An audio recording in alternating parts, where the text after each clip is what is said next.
पर यूक्रेन और रशिया का युद्ध रुकवाने वाले देश के प्रधानमंत्री वो अपने मणिपुर में ध्यान नहीं दे रहे हैं। तमाम लोग सोशल मीडिया पर प्रधानमंत्री से सवाल करें, वो प्रधानमंत्री जो खुले मंचों से 140 करोड़ जनता को अपना परिवार बताते हैं। और सोचिए कैसा उनका परिवार खून के आंसू रो रहा है, कैसा उनका परिवार दर्द से तड़प रहा है, आहें भर भर कर अपनी दर्द की दास्ता बता रहा है। लेकिन देश के प्रधानमंत्री लगातार चुनाव की तैयारी में जुटे हैं। और सोचिए कैसे तमाम उन गंभीर मुद्दों पर बात करना जरूरी भी नहीं समझते और मंचों से कहते हैं कि 140 करोड़ जनता उनका परिवार है। कौन सी 140 करोड़ जनता मोदी जी, जो महंगाई, बेरोजगारी, भ्रष्टाचार, यहां तक कि देश का जवान, किसान, युवा, महिला, रेसलर, प्रोटेस्टर जो देश के लिए मेडल लेकर आ रही थी, वो सब आपसे परेशान है। और आप कह रहे हैं मेरा परिवार 140 करोड़ जनता है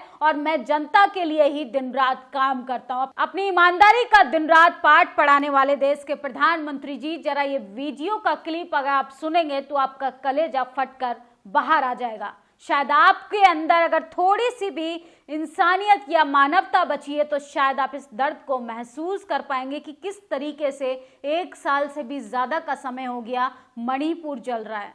मणिपुर, शायद मैं आपको याद दिला दूं कि भारत का ही हिस्सा है। वो मणिपुर जहां पर लगातार इंटरनेट सेवाएं बंद कर दी गई हैं, वो मणिपुर जहां पर महिलाओं को नग्न कराकर परेड कराया जा रहा था। और मणिपुर की घटनाओं पर आप एक मां तक नहीं बोलते हैं और आप लाल किले की प्राचीर से महिला सम्मान का लंबा चौड़ा पाठ पढ़ाते हैं देश की 140 करोड़ जनता को, जिसको आप अपना परिवार बताते हैं। वो परिवार जो आज मंच पर मेडल लेते हुए रो पड़ा सिर्फ इसलिए कि 1 साल से भी ज्यादा मणिपुर जल रहा है। सोचिए मणिपुर की जनता किस तरीके से भूखमरी से मर रही है, कैसे वहां के बच्चे स्कूल जाने के लिए तरस गए हैं, कैसे मणिपुर जो है अपने विकास से कितना पीछे चला गया है। और आप कह रहे हैं कि 140 करोड़ जनता आपका परिवार है। सोचना चाहिए आपको 24 के चुनाव से पहले कि किस तरीके से देश की जनता आपके 10 सालों से परेशान होकर आपके ही खिलाफ धरना प्रदर्शन कर रही है और आप अपना विदेशी डंका बजाकर जनता को गुमराह करने की दिन रात कोशिश कर रहे हैं।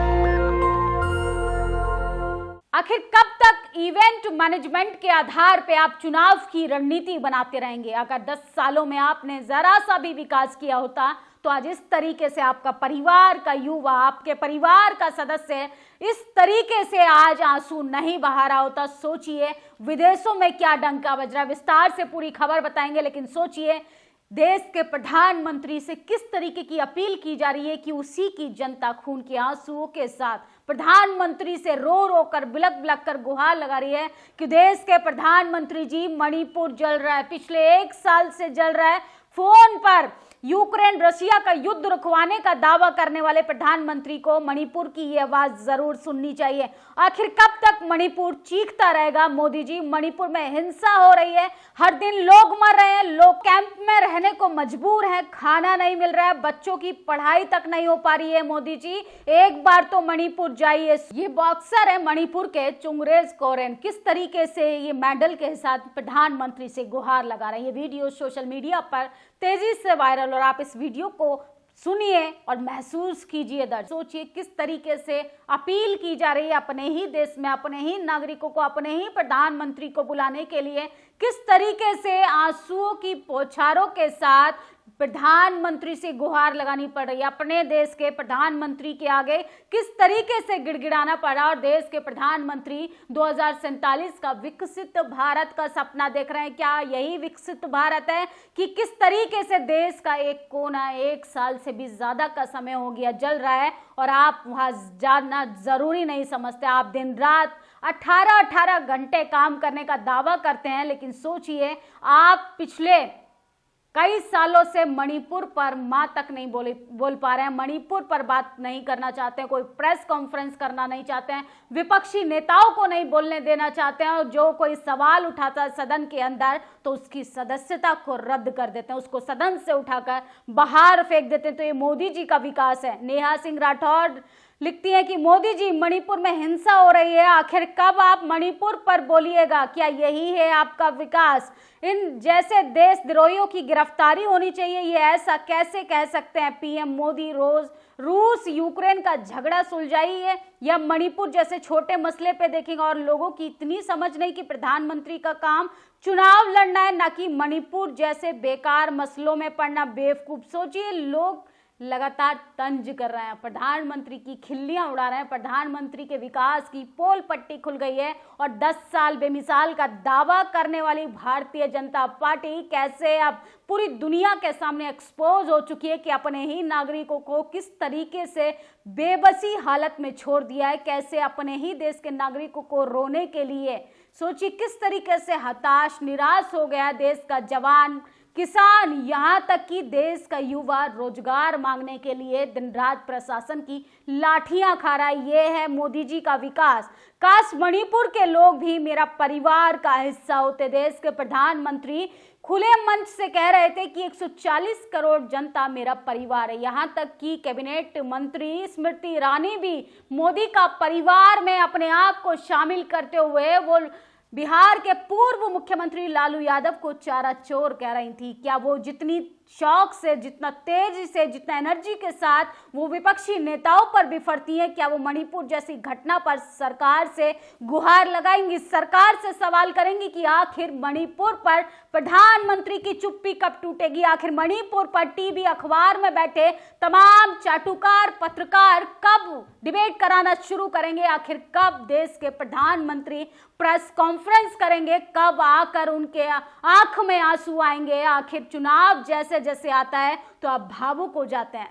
1 साल से ज्यादा का समय हो गया, वहां की महिलाओं को किस तरीके से नंगा करके घुमाया जा रहा था, वहां पर युवाओं को किस तरीके से पीटा जा रहा था, और आप वोट की राजनीति के लिए एक राज्य को जलने के लिए छोड़ देते हैं। यह है भारतीय जनता पार्टी का चाल चरित्र और चेहरा। मणिपुर का ये चैंपियन का दुख सुनकर आप भी रो पड़ोगे। केंद्र सरकार कब जागेगी? मणिपुर को बचाने के लिए आवाज उठाइए। दिन रात लोग जो हैं वो मणिपुर पर बात कर रहे हैं। पिछले 1 साल से लगातार धरना प्रदर्शन हो रहा है।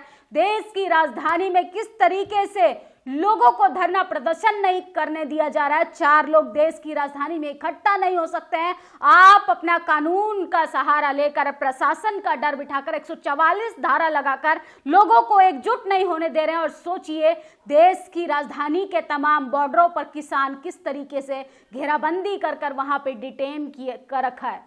देश के जवानों की हालत आपने बदतर बना दी अग्निवीर जैसी योजना लाकर। सोचिए, किसानों को एमएसपी की गारंटी तो आप जुमलों में देते हैं, लेकिन हकीकत में आपका चाल चरित्र और चेहरा कुछ और ही। और सोचिए, अब तो आप रहम खाइए, क्योंकि अब बात महिलाओं की आबरू को बचाने के लिए, बच्चों के बचपन किस तरीके से खत्म हो रहा है, बच्चे स्कूल तक नहीं जा पा रहे हैं, लोग अपने ही राज्य में, अपने ही घरों से बेघर होकर कैंप में रहने के लिए मजबूर हो गए। और आप कह रहे हैं 140 करोड़ जनता आपका परिवार है। काश आप अपने परिवार का दर्द समझ पाते, काश आप अपने परिवार के लोगों की तकलीफ समझ पाते, काश ये आंसू को आप समझ पाते, इन आंसुओं में जो आपको दर्द दिखाई दे रहा है उसको शायद आप महसूस कर पाते, तो आपको मंचों से ये कहने की जरूरत नहीं पड़ती कि 140 करोड़ जनता को आप अपना परिवार मानते हैं। सोचिए, आप ही का परिवार, आप ही के परिवार का सदस्य किस तरीके से बेबसी के आलम में आपसे गुहार लगा रहा है,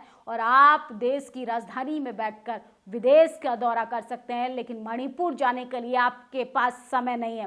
भाजपा का अंतर्राष्ट्रीय झूठ, मोदी जी ने रूस और यूक्रेन का युद्ध रुकवा दिया। विदेश मंत्रालय का ये कहना है कि ये सब झूठ था, देश में चुनाव आ गया है, झूठ की फैक्ट्री को फिर से ताव आ गया है, ये फिर से झूठ फैला रहे हैं। तो सोचा, याद दिला दूं, सोचिए, देश के प्रधानमंत्री जैसे जैसे चुनाव आता है इवेंट मैनेजमेंट का काम करने लगते हैं, होर्डिंग बैनर लगाकर अपना विकास का डंका बजाने लगते हैं। अगर धरातल पे इन्होंने हकीकत में 1% भी काम किया होता तो इनको बड़े बड़े होर्डिंग बैनर लगाने की जरूरत नहीं पड़ती, इनको एजेंसियों का सहारा नहीं लेना पड़ता, इनको मीडिया अखबार का सहारा नहीं लेना पड़ता, इनको प्रशासन का सहारा नहीं लेना पड़ता, क्योंकि आपने 10 सालों में जनता का हाल बेहतर से बेहाल कर दिया है। और आप 24 में जिस तरीके से आप खुले मंचों से दावा करते हैं कि अब की बार मोदी सरकार, सोचिए मणिपुर का ये शख्स का दर्द चीख चीख कर कह रहा है कि आप 24 में इस बार सत्ता से जाने वाले हैं। मैं मोदी जी से अपील करूंगा कि हमारे मणिपुर को बचा लें। वहां 1 साल से हिंसा चल रही है, सब परेशान लोग मर रहे हैं। मोदी जी एक बार मणिपुर विजिट कर लें, हम परेशान हैं। सोचिए मार्शल आर्ट फाइटर की ये अपील देश के प्रधानमंत्री से, उस प्रधानमंत्री से जो इस देश को हिंदू राष्ट्र बनाना चाहते हैं, जो इस देश को विकसित भारत बनाने का सपना देख रहे हैं, जो इस देश के तमाम करोड़ों लोगों को अपना परिवार का सदस्य मानते हैं और कैसे उनके परिवार के ही सदस्य उन पर सवाल खड़ा कर रहे हैं कि हमारे घर कब आइएगा मोदी जी, कब हमारी तकलीफों को समझिएगा, कब हमारे दर्द को महसूस करिएगा। क्योंकि आप सत्ता में आए थे गरीब का बेटा बनकर, गरीबों की आवाज उठाने के लिए, गरीबों की तकलीफों को दूर करने के लिए। लेकिन 10 सालों में क्या हुआ कि मणिपुर को हमने जलने के लिए छोड़ दिया। तमाम राज्यों को आप उठाकर देखेंगे, लखनऊ में सोचिए किस तरीके से देश का युवा नियुक्ति पत्र के लिए मार खा रहा है। उत्तर प्रदेश में लगातार महिलाओं की आबरू को कैसे तार तार किया जा रहा है, दिन रात खबरें आती हैं। वो उत्तर प्रदेश जिसको नौकरियों का हब बनाया जाता है, जिसको होर्डिंग बैनर में सर्वश्रेष्ठ राज्य बताया जाता है, और जहां पर हमारे माननीय गृह मंत्री जी कहते हैं कि महिलाएं आधी रात को गहना लाद कर जा सकती हैं, वहां पर महिलाओं की आबरू को कैसे लूटा जाता है। सोचिए सोशल मीडिया पे मोदी जी पूरी तरीके से घिर गए हैं, लेकिन टीवी अखबार लगातार मोदी सरकार की खूबियां गिनवाने की कोशिश कर रहा है। भ्रष्टाचारी प्रधान सेवक, ब्राजील में मोदी के ऊपर वैक्सीन घोटाले का केस चल रहा है, फ्रांस में मोदी के ऊपर राफेल घोटाले का केस चल रहा है, कभी कभी किसी अन्य भारतीय प्रधानमंत्री व विदेश में घोटाले का केस चल रहा है क्या, ये सोचा मैं आपको याद दिला दूं। ये देश के प्रधानमंत्री का विदेशी डंका है कि किस तरीके से भारत के प्रधानमंत्री नरेंद्र मोदी जी पे 2 देशों में केस चल रहा है। देश के प्रधानमंत्री अपने देश में आते हैं, अपने नागरिकों को